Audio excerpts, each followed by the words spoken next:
All right. Well, it's nice to meet y'all. My name is Allison Michaud, and Caitlin and I are the partners here at Wisdom Over Wealth. We're a CPA ministry who partners with churches to see the kingdom advanced through righteous and practical financial solutions. We love helping churches. That is what we do. We offer services like church payroll, church accounting, um, pastoral tax prep, which what we're focusing on today. We really like to deal with the details so churches can focus on sharing Jesus and reaching people for Jesus.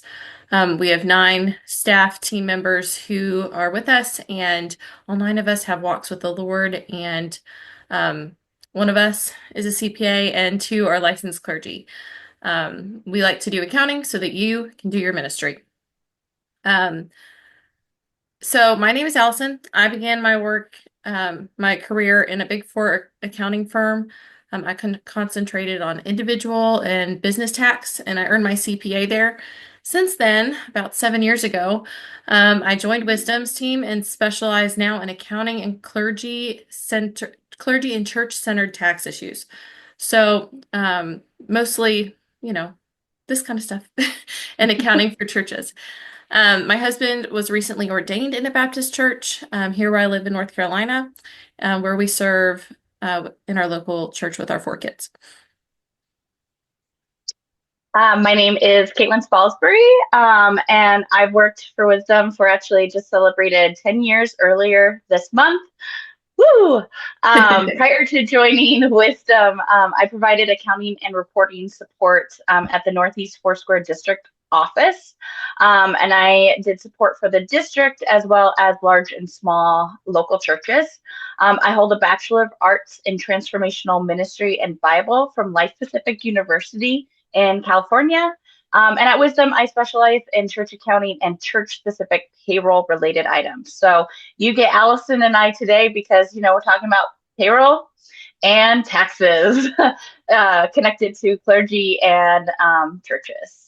So we did want to give you kind of an idea. We always like to be pretty clear about what are our objectives for our time here together, and we've got 3. Number 1, provide the basics of clergy compensation. We like to define things, make sure that we explain when we're talking about something, what that means, so that we're all on the same page.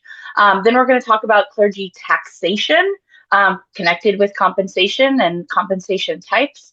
And then give an overview of clergy taxes. So how does that clergy compensation, that clergy taxes, how does that look in terms of your individual taxes? So those are our 3 objectives. As we go through the webinar, we've got about 3 sections where we kind of stop and pause to take your questions. So go ahead and if you have that while we're talking, drop it in the chat. We'll go to that. We're going to kind of go through each of those sections. We stop at the end to make sure that we're clear on things, see if there's any questions. So go ahead and put that in the chat. And before we go any further, if you want to grab a pay stub or your W-2 and your tax return, kind of grab those things while we're going through. There's a couple of sections where we're actually going to look at those items. And if you have yours in front of you, you can compare to what we're talking about. Okay, without any delay, let's get into things. So we're going to begin by talking about clergy compensation. And as I said, we have to kind of give a definition because a church's definition for a minister, for instance, is slightly different than the IRS's definition. Not completely, but slightly. So when we're talking about clergy or ministers throughout this whole thing, we are talking specifically about what the IRS's definition is. So if we're talking and you're thinking about individuals in your church or yourself, and you don't fully cover this, then you may be treated slightly different. So if there's a question about that, let us know. But the IRS's definition is this. The IRS considers someone to be clergy or a minister when they are licensed, commissioned, or ordained, and where they're employed to provide ministerial services. So licensed, commissioned, ordained. Normally that has to do with some sort of training and official like certification, whether it's with your church, with your denomination, with your area. There's normally a sort of training that you have to go to, whether it's actually going to seminary or courses that you take overtime in your area. But that's where licensed, commissioned, and ordained. There's normally like a process learning that takes place. The second part of that is where they are employed to provide ministerial services. So this means that you are actually hired by a church to utilize that licensed, commissioned, ordained piece of you to provide ministerial services. Ministerial services, I like to call them sacerdotal duties because I think it's fun, but really it just means duties such as preaching, communion, ministry, that sort of thing. So if you're licensed, commissioned, or ordained, but you're hired by a church to clean the bathrooms, although we all know that is a service to the church, based on this definition, the IRS would not consider that employment to be a minister. You would have to be doing preaching, communion, ministry as a part of your job duties to be considered clergy. So that's kind of the definition as we talk through clergy going forward. So once we understand that, we need to talk about the different aspects of clergy compensation. Kind of the main couple of points that you see pretty commonly across churches is number one, clergy salary. Clergy salary is taxable for both income tax and SECA. So SECA stands for Self-Employment Contribution Act. And a lot of people don't know. You're like, cool, that's the name for it. What is it? Well, if you have a regular job or you've ever worked a regular job, you know that what FICA is. So FICA is Social Security and Medicare, where 50% is withheld from the employee and 50% is paid in by the employer to go towards Social Security and Medicare on your wages. Well, SECA is how self-employed individuals, like clergy, pay into Social Security and Medicare. So clergy don't pay in utilizing FICA, but instead they use SECA. We are going to talk a bit more about, when I said self-employed, you probably were like, what does that mean? Why did you say that in connection with clergy? We're going to explain that in a second, but just know that clergy salary is taxable for both income tax and SECA. Second one that is very common is clergy housing. So this could be cash, this could be in-kind housing, this could be a parsonage or a combination, but clergy housing in whatever capacity is only taxable for SECA. So it's not taxable for income tax. Other sorts of clergy compensation that's pretty common is bonuses, pastor appreciation gifts and checks, other gifts. All of these should be treated the same as salary. So they're treated taxable for income tax and SECA and should be included in the same spots on your W-2, which we'll show you, as salary.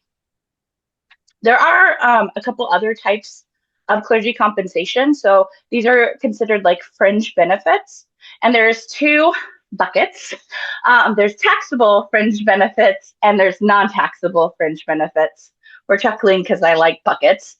Like to put things into buckets, but it's because each of these buckets, when I'm talking about them, are treated differently. So taxable fringe benefits, kind of the things that go into there would be like medical reimbursements. If you're just like reimbursed directly by your church, that would be a taxable fringe benefit.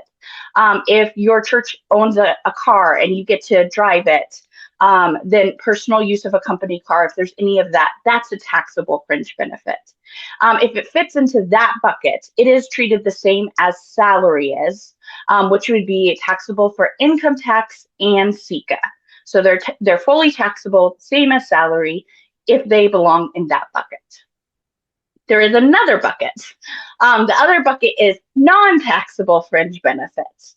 So this includes the QSERA or ICRA, which these would be like qualified ways to receive health reimbursements in an arrangement where it is not taxable.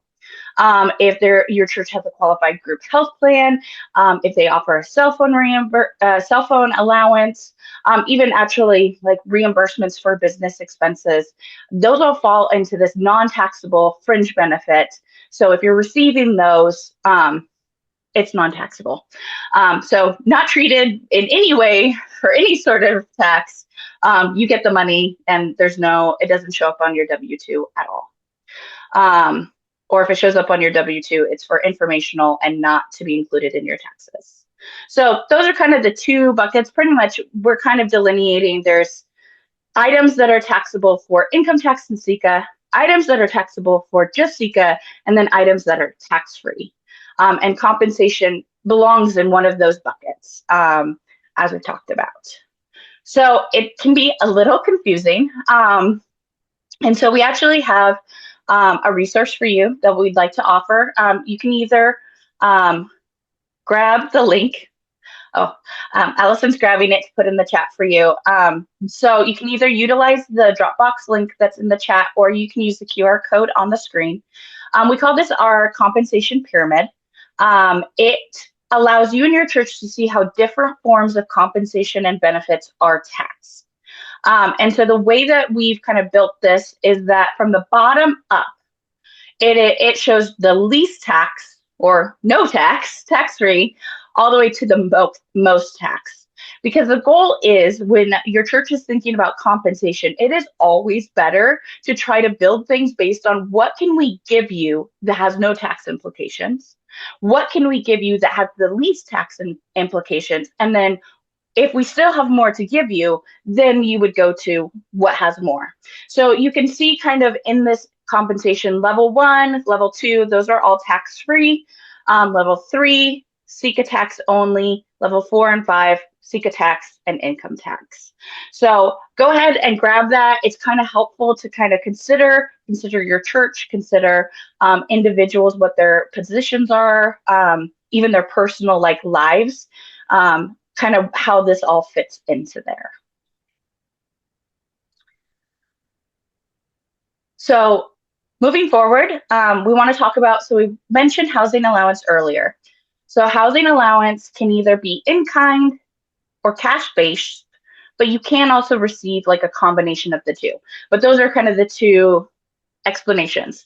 You can receive in kind housing allowance, which in kind means that you are receiving a benefit without the exchange for money. So you're receiving the ability to live within a house or a parsonage, but you're not paying rent for it. That would be considered in kind housing. Cash housing means you own your house or you rent, and your church gives you money to help compensate for your housing expenses. So cash. There could be a combination of the two, because maybe you live in the parsonage, but you pay for some of your housing expenses. If that's the case, you can still receive a cash housing benefit, because really it's a part of your housing explanation. The reason why you can do this is because, I moved way too fast, sorry guys, is because housing allowance includes more than just, your rent. Housing allowance actually includes your rent or mortgage, property insurance, utilities, cleaning supplies, decorations, and furnitures.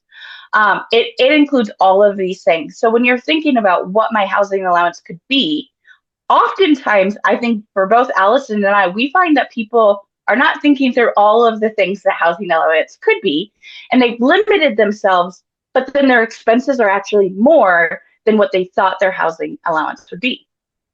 So the housing allowance calculation, when it comes to your taxes, so there is the housing allowance that you receive from the church. You look at what your expenses will be to your church, and you're like, hey, this is what I would like to claim as my housing. I would like to take a part of my compensation and put it towards housing, and this is the number. So then you get paid monthly, weekly, whatever you get paid. And at the end of the year, you have housing that you have actually received, cash that you've received, or benefit that you've received. That's a number. But then that number goes to your tax return, which Allison will talk through a bit more later. It will go to your tax return. And then at that point, there's actually a calculation that happens to what is your actual housing allowance in terms of how you will be taxed with your individual tax return. For a second, I thought this was yours, Allison, but it's not. So the housing allowance calculation is the lesser of three numbers. One, the amount that's declared or approved by the church. Caveat here for just a second, because I don't remember if we said this last time, but I want to make sure we do. When you're declaring an amount that you would like to claim as your housing allowance, that has to be approved by some sort of financial approving board, financial board, something like that, annually. And it has to be approved before it's implemented. So say you don't get it approved till June, and you had the prior years before that, you can't go back and fix what happened up to that point. It's that point forward for the year. So you want to approve that. We suggest that churches approve that in December for the next year, because then you're good to go. You can get it set up. But as soon as close to the beginning year as possible, we'd suggest. So annually, that should be approved. There should be minutes showing what it is. Done. So that's that first number, the amount that's declared and approved by the church. The second number is the actual amount expended to provide the home. So the IRS, in all of these different things, requires substantiation, which really just means you have to keep a record of what you've been doing. And this includes when you're doing your housing expenses. So you need a record of what did you actually spend toward your house, your rent, your mortgage, your utilities, all those things we listed. What did you actually spend, and keep a record of it? That would be that second number. The third number would be the fair market value of a furnished house or apartment, which includes operating and utility expenses. They're really trying to figure out, like, is the numbers that you're coming up with in 1 and 2, are they reasonable? Right? Because I think a lot of people could make the account for, are you living in a mansion in an area that maybe doesn't have a lot of mansions? Then maybe your 1 and 2 wouldn't match number 3. So that's why there's those 3 numbers. When that calculation happens and you look at those 3 numbers, if 1 and 2, so I guess if 1 is larger than 2 or 3, right? So if you received more money from your church than you actually expensed out on your home, or than is the fair market value, the difference between that would need to be reclassified as salary. And this would happen on your tax return. And it sounds terrifying because you're like, oh no, but it's actually a really, I don't want to say really good thing, because you want that number to be as close, but then you know at that point that you've utilized everything that you could towards housing. And that's the point of making sure that you have declared the correct number for your housing, or maybe a little bit more than what you think, is because you want to make sure that everything that you spend towards your housing, it can be counted as housing on your tax return. If your amount that you've expended, so number 2, is actually larger than what you have declared and what you've received, you don't get to take some of your salary and change it to be housing. It just stays that number. So we always tell people to walk through, which I think is the next thing we're going to go to. We have a housing allowance worksheet. I believe the form that you can download is fillable. We suggest that you go ahead, go to the store, use the QR code. It will make you enter in some information, but you can download it. It's free. And then you can walk through. These are all the different things that could apply to a housing allowance. It could apply to what you would be putting towards your housing allowance. Fill that out, including the last line under the rental or housing expenses. That is an unexpected expense. Add 10%. We say that because, let's be honest, there are always things you don't anticipate. My husband and I just bought a new fridge.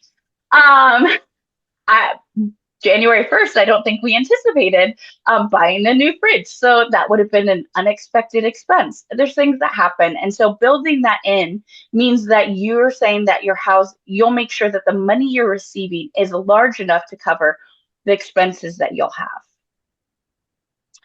Allison, did I miss anything as I talked through all that? The only thing I would stress a little bit on what you said was going back to the 3-pronged approach. If you let's say the church gives you more funds than you actually expensed out, this is a good thing. And I want to emphasize this because some people don't think this, but it's a really good thing because you're going to spend your money on your housing already. We're not saying spend extra money on your housing. We are just saying the cash that you were already spending to live in the area you live, in the house that you live in, is already going to be spent. We are just reclassifying the cash compensation so that there's a little bit extra room to make sure you have the ability to take those like unexpected expenses towards your housing allowance and give yourself a little bit more of income tax free income. Yeah. So that's important. And the reclassification, it happens on the tax return. Your software will do it. You don't have to reclass it. Just know that it's not as complicated as it sounds. So giving yourself a little bit of buffer next year, or if you go through this tax return season, and you realize that, I have a lot more that I could have taken for my housing allowance. Let me adjust for June moving forward this year. Yeah. What could be different? Or let me adjust at the end of this year for next year so that I can have a larger percentage going towards housing. That would be a good idea. So I encourage you, even if you're done with taxes this year, and if you are, kudos to you, I'm happy for you.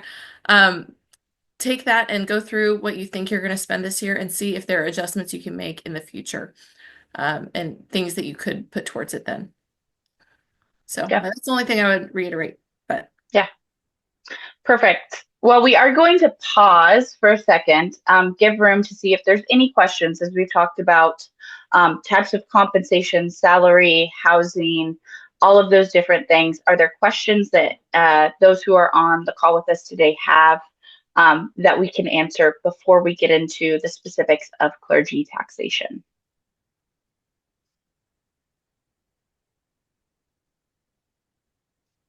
I'm not seeing any in the chat. Sandy, do you have any from this Nope. group? Nope. We're good. Okay, perfect. All I right, feel well, like it's the next question, the next section that often gets more questions. that's true. Yes.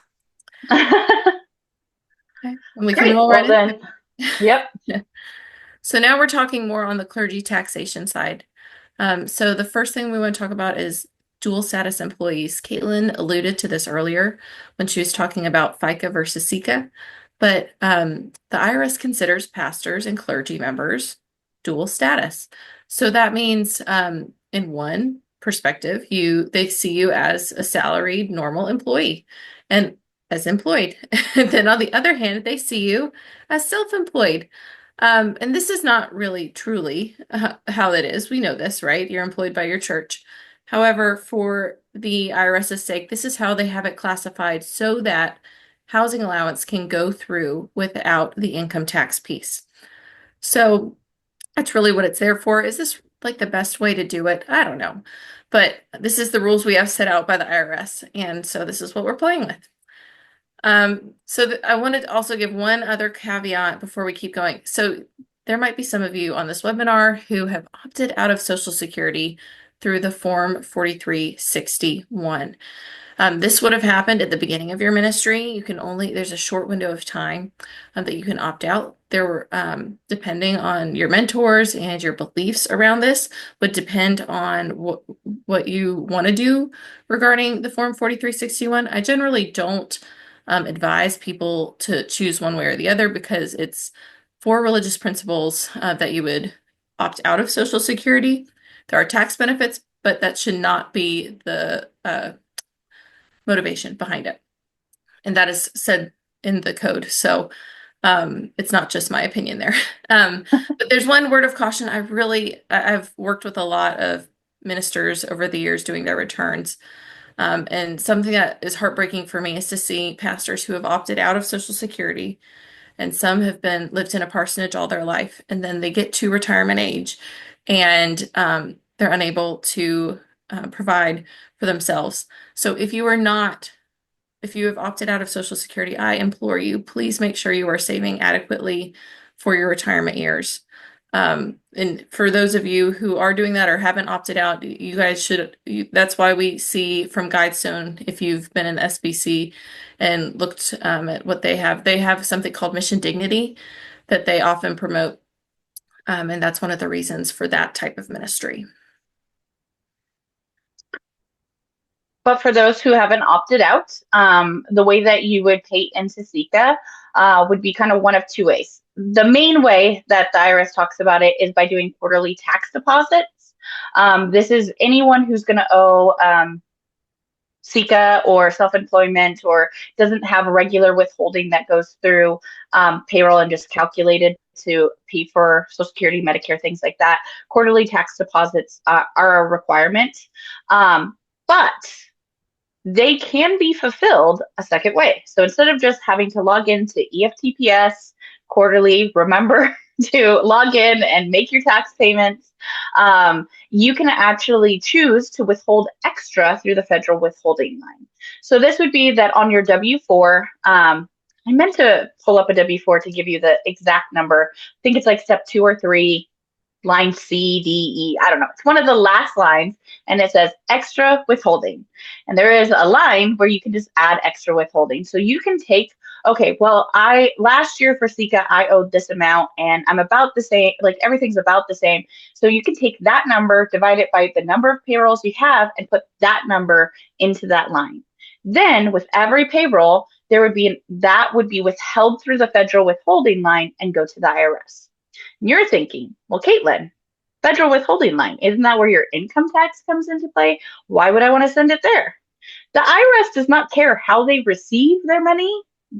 They care that when you do your taxes, what they've received for federal taxes and income, Social Security, Medicare, that is at least the amount or more than what you have paid in. That's what they really want. They want to get their money. And so the federal withholding line is just like the vehicle that gets your taxes to the IRS. They put it in a bucket with your name on it, another bucket with your name on it. And when it's time for you to do your taxes, they kind of just pour out the bucket and they see how much money's there and what did you pay in, what did you send in all of those different regards. And when you've calculated your taxes, how do those line up? If you paid in more, you get a return. If you've paid in less, you owe them money. So one caveat to this piece is if your full compensation is housing, and we have seen individuals with that, especially individuals who are bivocational. A lot of times, if you're bivocational, maybe your church is smaller or something like that, and so your compensation is going to be less, and maybe it's all housing. If that's the case, you can't withhold through the federal withholding line. You can't deduct taxes or deductions from housing allowance. So you'd have to choose that amount to be salary to utilize this. So at that point, you can decide, do I want to move part of it to salary and still send in those taxes, or am I going to do the quarterly tax deposits? And something that helps, like, you understand the quarterly tax deposits and making sure you have enough is something that's called safe harbor. So sometimes, especially if you're in a smaller church where you've moved roles or you're not exactly sure how much tax you should be putting in, the safest way to do it is doing the safe harbor. The safe harbor is basically paying 100% of the prior year's taxes to avoid penalties. So you could do this through your federal income tax withholding line, through your payroll system, or through quarterly payments into the IRS. So those are like your quarterly tax vouchers that you might get from your accountant or from your tax software. So that's the best way to do it, and you wouldn't be taxed on any, or you wouldn't get penalties and interest above that safe harbor, or for anything, if you pay at least the safe harbor amount. You'll still owe the taxes because they would like to get their money, but at least you won't owe more than your taxes. Okay, so earlier we told you, before we show you that, we told you to go grab your pay stub. The reason for this is we want to actually give you an example of an incorrect pay stub. We've been talking about all of these things. So in action, what does this actually look like if you were to look at your pay stub week over week, month over month, whatever your pay cycle is? So we start with the incorrect because we kind of want to give an idea of what should you not see on your pay stub. So this pay stub shows a couple of things that are markers. Like what I do a lot of, I look at a lot of payrolls, and I do reviews. We do complimentary reviews of payrolls. And one of the very first things I look for is I want to know who's clergy. And number one, sometimes that pay stub can tell me because it says clergy housing. That's a really good indication that someone is clergy. There's often other things too, but I'm looking for that. And then I'm looking to see, do I see in the tax section Social Security and Medicare? In this instance, we see salary and clergy housing and cash and Social Security and Medicare. That's incorrect. Because as we talked about earlier, for the purposes of Social Security and Medicare, they're self-employed. That means that there is no calculation that should be showing up for Social Security and Medicare. That could be moved to the federal income tax line, and that would be okay. But that Social Security and Medicare, the fact that there is current taxes showing with clergy housing means that this is set up incorrectly. One caveat is, say this pay stub looked kind of like this, but clergy housing didn't have a year-to-date amount, and it's only the current 1,500. And then in Social Security and Medicare, there was nothing in the current line, but there was a year-to-date. That could possibly be correct. And the reason for that is clergy don't become clergy on January 1st. It's not as easy as that. There's not a firm line at the very beginning of the year and you become clergy and then you move through the rest of the year. Most of the time, in pretty much every individual I've ever seen, they are probably working for a church for a period of time. They're probably doing ministerial stuff, but they're working on getting their license, doing that. And then there comes a point where they get their license, they become ordained, any of those things, and then their compensation changes. So then for that, you would have year-to-date information and year-to-date taxes that would have been based on a regular W-2, a non-clergy W-2. But then their setup has to change from that point in time forward. And so then from that point in time forward, they would have clergy housing. Maybe they continue to have salary, but the taxation part of that is different. And then you wouldn't see current Social Security and Medicare. How that would look is, let's look at a correct one. It would look a lot more like this one. So they've got salary, they've got clergy housing, they have federal income tax. Well, they don't, this individual has zero, but there's a possibility of federal income tax, state income tax if your state has income tax. But you don't see Social Security, you don't see Medicare because it doesn't calculate, so it won't show up. This would be a case of a correct pay stub. Your pay stub may have more, may have less, but the biggest thing to look for is if you fall under the IRS's definition of clergy, you're receiving clergy compensation, and you have Social Security and Medicare, that's incorrect. Don't panic, but you should have a conversation with whoever's handling your payroll. If you're not sure or you want to know if there's other issues, like I said, we do complimentary payroll reviews.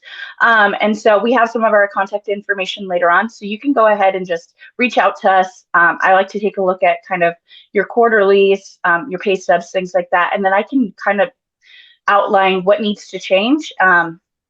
Whether you go with us or you just work with your current individuals who are running payroll, they should be able to adjust that for you.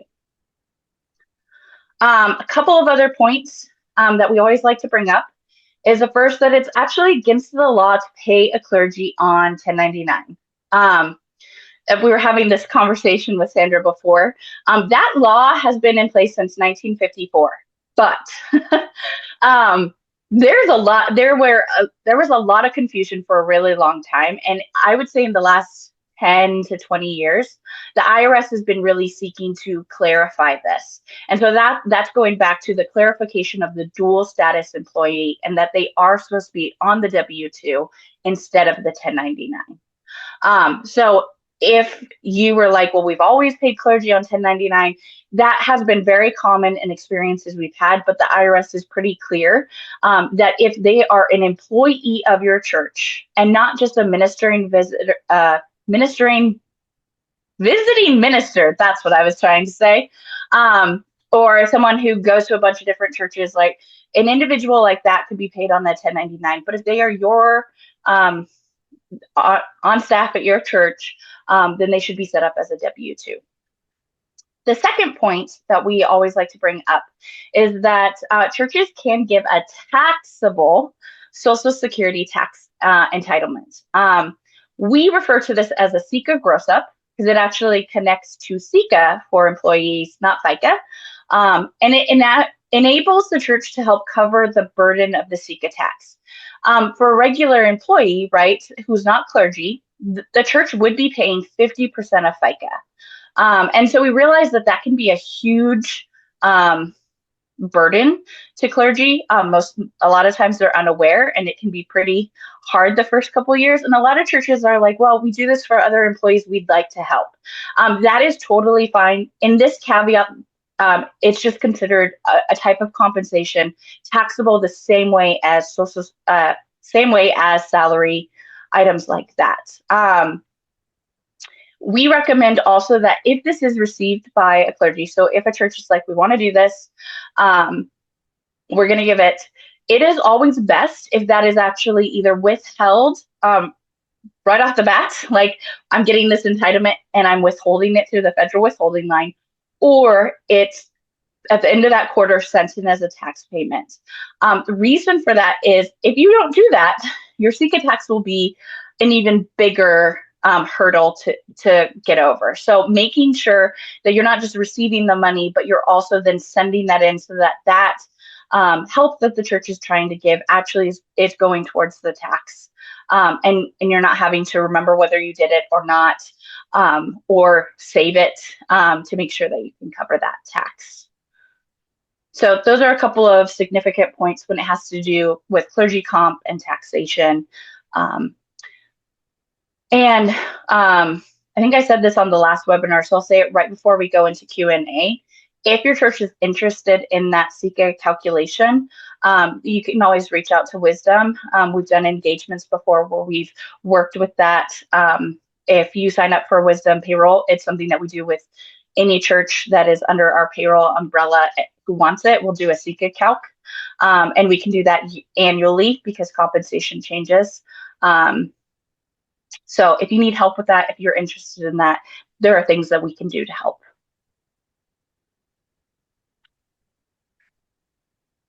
Okay, so I think we're going to pause for another moment, see if there's questions. Okay. Is the Social Security tax entitlement considered part of the salary? It's a great question. So we have churches that handle it a couple different ways. Some churches do kind of increase salary, and so it is part of just straight up that salary line. Other individuals like to see it broken out. It is treated the same as salary, so when you see their W-2, it will be in the same spot as salary, so it'd be in box 1. But on a pay stub, you can either choose to include it or set it up as a separate pay type. So it just depends on how the church wants to see it in reports, number one, and in pay stubs, and then but how it's treated at the end of the year for tax purposes, all of that is the same as salary. Does that answer your question? Perfect. Okay, another question. Not sure if this will come up later, but what are the lowest tax burden ways a church can provide health benefits insurance to clergy? Oh, I don't think we talk about this later, so this is probably a great point. I mentioned it earlier. So the lowest tax burden way that a church can provide health benefits or insurance is either one, to get a qualified plan as a church. We don't see a lot of churches doing that because it can be really expensive, especially if you're only looking for an insurance plan that's for like 1 or 2 people. But a pretty accessible way to handle this that we've seen more and more churches taking advantage of is to obtain either a QSERA or an ICRA. So a QSERA is the Qualified Small Employer Health Reimbursement Arrangement, and an ICRA is the Individual Coverage Health Reimbursement Arrangement. So they both are ways of providing qualified health reimbursements. So that would mean that you could set up a plan on either part. You decide kind of the monthly amount and a couple other things, what it applies to, a couple different things like that. And then they would provide a reimbursement. So whether they provide a receipt, so receipt of what they paid for their health insurance that month, or when they went to the doctor, what they paid for the doctor, and they provide that, and then they get reimbursed for that activity. So those are both tax-free. If you get those or you get a health plan, those are all tax-free. So those are the lowest tax burden ways. You can't just set up your own plan to reimburse clergy that they don't consider that a qualified plan because you have to have what's called a third party administrator. And those are like actually specific companies that have gone through and know all the regulations, and they're known as third party administrators by the IRS to handle this. We have a couple of clients who utilize the QSERA through our payroll partner, which is Paychex. And it seems to be working well there. So those are the couple ways that we know of that is currently the lowest tax burden. So that is a really good question, and it's one we are hearing a lot of. So, of course. Any other questions before we get into taxes?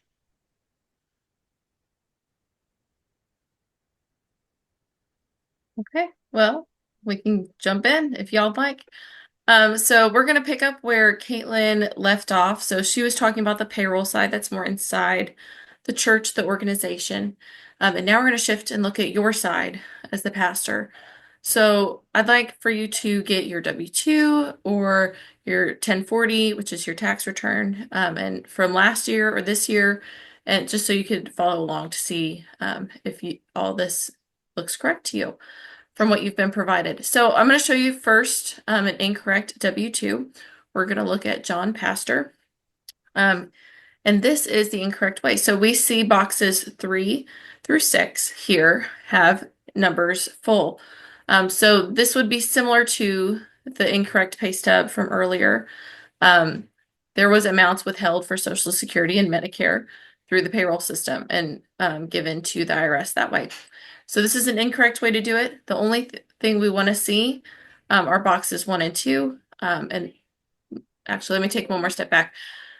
I'm only going to really discuss things that are clergy specific. Taxes are so personal and there's so many different rules and caveats for different things.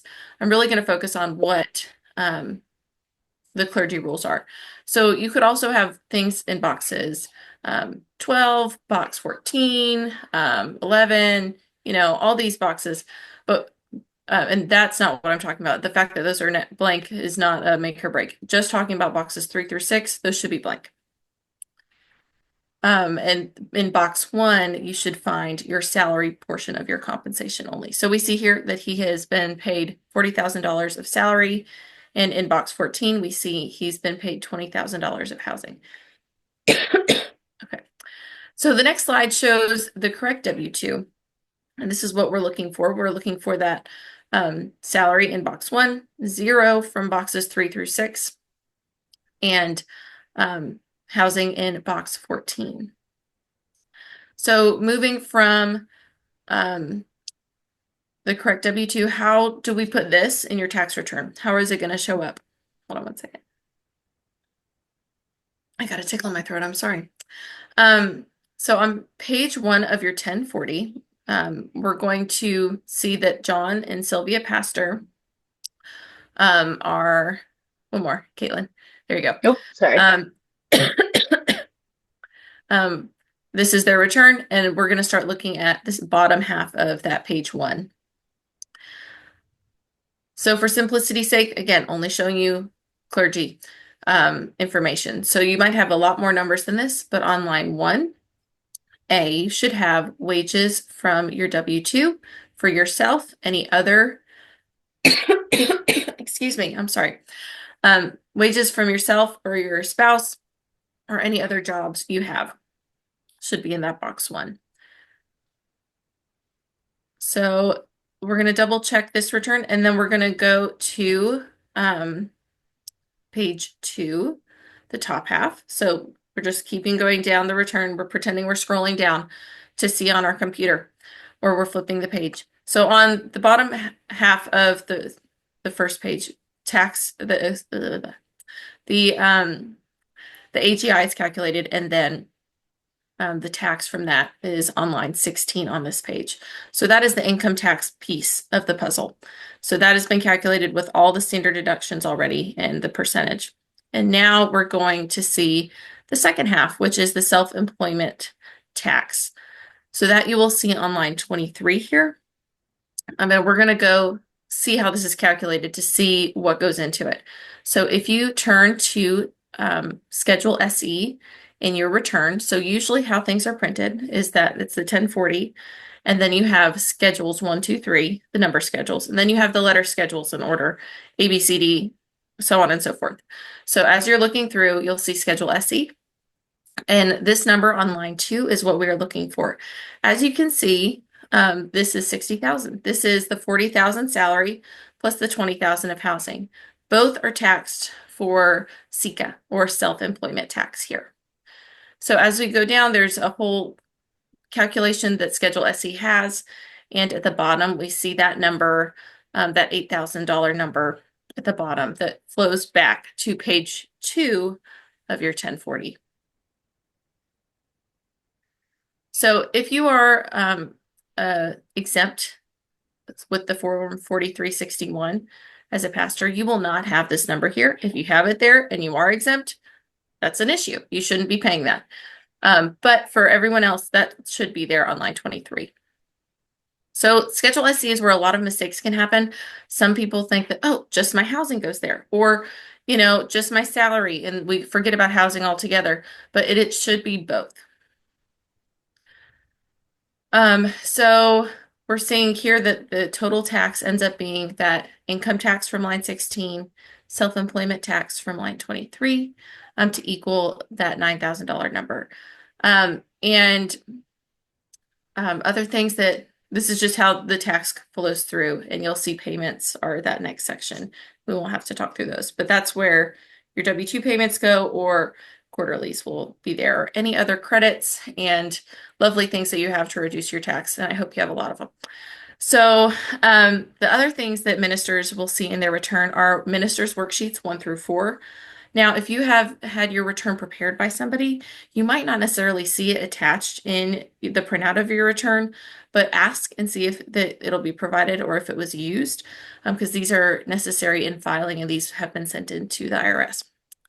So the first one is housing, figuring out how the housing is calculated. So that's where the 3 different, provided by the church housing, the actually paid housing, and the fair rental value housing, that calculation gets worked out there.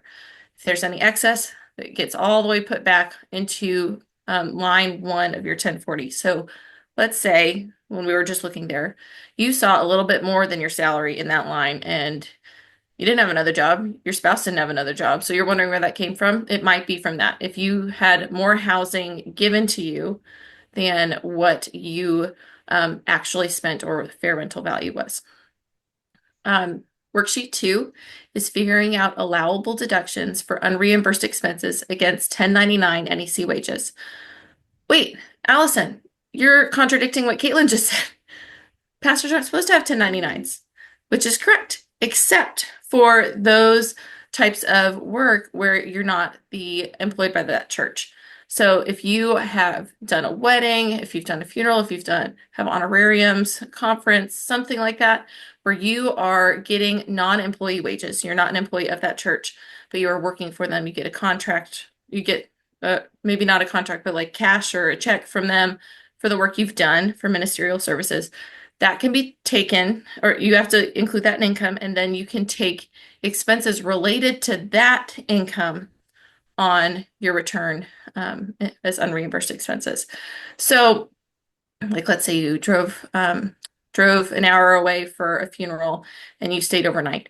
That hotel room stay could be taken as unreimbursed expenses, or the mileage to get there, that type of thing. So that's where that's figured out. And on worksheet 4, you figure out net self-employment.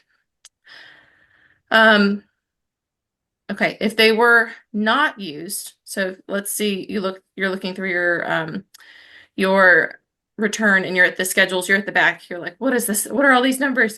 If you don't see them, it might have been prepared incorrectly.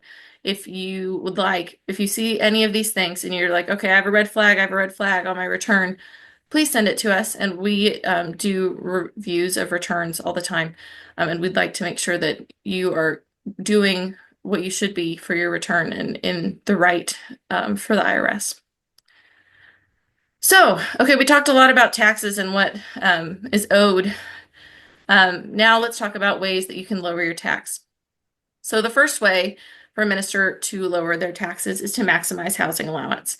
So because you're getting a total cash compensation, there is a portion of that that is lower tax, and that's your housing. So you don't have income tax on your housing allowance. You get taxed on SECA on both of it, right? So you want to maximize the amount that you have in housing. So if you are already paying for light bulbs, for utilities, for rent, for snow plowing up north, you would really, it would be good to keep that in your housing allowance. You're already paying it. You might as well get a tax break from it. So let's work on maximizing our housing allowance for the next tax season and the next year, starting from whenever it's approved, your new housing allowance forward.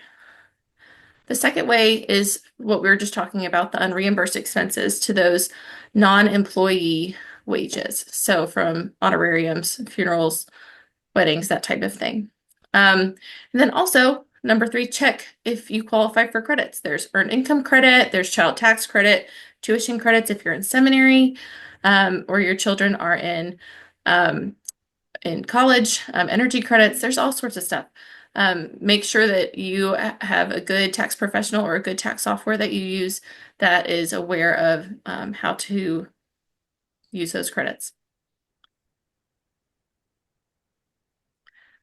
Okay, I hope this was helpful in giving you an overview of what your return should look like as a minister.